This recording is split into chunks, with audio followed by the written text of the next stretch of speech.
TTD chairman BR నాయుడిని పదవి నుంచి తప్పించి తిరుమల పవిత్రతను కాపాడాలంటూ ప్రకాశం జిల్లా దర్శిలో వైసీపీ శ్రేణులు నిరసన చేపట్టారు.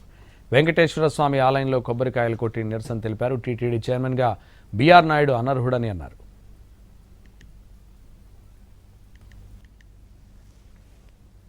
అందరికీ ఇష్టమైన దైవం టీటీడీ తిరుపతి వెంకటేశ్వర స్వామి. ప్రపంచ దేశాల్లో కలియుగ వెంకటేశ్వర స్వామి దర్శించుకోవాలి, మొక్కులు తెచ్చాలని చెప్పి ఎంతో మంది కోరుకుంటా ఉంటారు. అటువంటి పవిత్రమైన తిరుపతి వెంకటేశ్వర స్వామి గుడికి చైర్మన్ గా ఉన్న బీఆర్ నాయుడు ఆయన డబ్బులున్న చంద్రబాబు నాయుడు గారిని, లోకేష్ ని జాకిలతో లేకుండొచ్చు, కానీ అంత పెద్ద గుడికి అతను అర్హుడా లేదని చెప్పి ఆలోచించకుండా అటువంటి వ్యక్తిని రీసెంట్ గా వీడియోలు చూస్తా ఉంటే ఒక మహిళ మీద చేతులు వేసుకోవటం, అసభ్యంగా ప్రవర్తించడం, ఇటెన్నో వీడియోలు చూశాను.